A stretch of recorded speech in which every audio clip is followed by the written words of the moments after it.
दोस्तों, दुनिया की सबसे बड़ी और सबसे मजबूत इकोनॉमी वाले अमेरिका के लिए इतनी बड़ी चेतावनी आई है जिसकी उसने कल्पना भी नहीं की होगी। जेपी मॉर्गन के सीईओ ने कहा है कि अमेरिका अगर अभी नहीं संभला तो इसका हाल आने वाले दिनों में यूरोप की तरह हो सकता है। यानी कि अमेरिका की इकोनॉमिक ग्रोथ धीमी पड़ सकती है। अमेरिका में जो बिजनेस आते जा रहे हैं वो आना बंद हो जाएंगे और साथ ही अमेरिका के शहर खाली होना शुरू हो जाएंगे। ऐसा मैं नहीं कह रहा हूँ, ऐसा जेपी मॉर्गन के सीईओ जेमी डायमंड का कहना है। और जेमी डायमंड पूरा क्रेडिट देते हैं अमेरिका के राष्ट्रपति डोनाल्ड ट्रंप के टैरिफ को। आखिर क्या है पूरा मामला, इस वीडियो में आपको डिटेल में बताने वाला हूँ। यही कहूँगा, वीडियो अगर आपको पसंद आए तो वीडियो को लाइक कर दीजिएगा, चैनल को सब्सक्राइब करिएगा अगर आप पहली बार इस चैनल को देख रहे हो। दोस्तों, दुनिया की सबसे तगड़ी बैंक जेपी मॉर्गन के सीईओ ने एक अलर्ट जारी किया है जिसे सुनकर अमेरिकी बिजनेस कम्युनिटी तक हिल गई है। डायमंड ने साफ कहा है कि अगर यूएस ने व्यापार विरोधी नीतियां जारी रखी तो 30 साल में हालात यूरोप जैसे हो जाएंगी।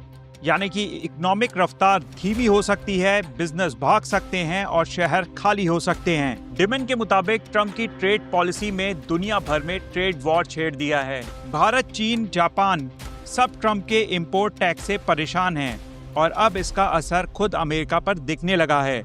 अमेरिका में कंपनियां शहर छोड़कर भाग रही हैं, विदेशी निवेशक दूसरे देशों में निवेश कर रहे हैं और छोटे बिजनेसेस अमेरिका में दम तोड़ते हुए दिख रहे हैं। डायमंड का कहना है कि यूरोप की अर्थव्यवस्था बार बार फिसलती क्यों है, क्योंकि वहां हाई टैक्स, ओवर रेगुलेशन और बिजनेस फ्रेंडली नीतियों की कमी है।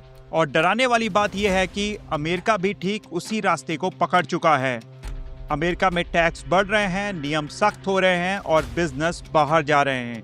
डायमंड का कहना है कि अगर अमेरिका अभी नहीं संभला, कोई बड़े कदम नहीं उठाए तो अमेरिका सिर्फ बिजनेस ही नहीं, बड़े बड़े टैलेंट को भी खो देगा। अमेरिका की सबसे बड़ी गलतफहमी यह है कि ये व्यापार विरोधी नीतियां मिडिल क्लास या लोअर इनकम लोगों की मदद करेंगी। डायमंड कहते हैं कि ये सच नहीं है। ऐसी नीतियां टैक्स बेस कम करती हैं, महंगाई बढ़ती है और सबसे पहले चोट पड़ती है गरीबों और छोटे बिजनेसेस पर। यानी कि जिन्हें बचाने के लिए पॉलिसी बनाई जाती है, उन्हीं के ऊपर इन पॉलिसियों का सबसे बुरा असर पड़ता है। तो दोस्तों, अब सवाल उठता है कि क्या अमेरिका समय रह के जाग पाएगा या फिर देश की सबसे मजबूत और सबसे बड़ी अर्थव्यवस्था यूरोप की तरह धीमी पड़ जाएगी। आपका इस पूरे मामले को लेकर क्या सोचना है, मुझे कमेंट करके जरूर बताइएगा। क्या आप जेपी मॉर्गन की इस चेतावनी के साथ सहमत हैं? क्या ट्रंप का टैरिफ खुद अमेरिका के लिए गलत साबित होता हुआ दिख रहा है? आपको क्या लगता है? अपनी राय कमेंट सेक्शन में जरूर दीजिएगा। इस वीडियो में दोस्तों इतना ही रखता हूं, फिर मिलता हूं अगले वीडियो में। This is me Shalabh Dixit, signing of.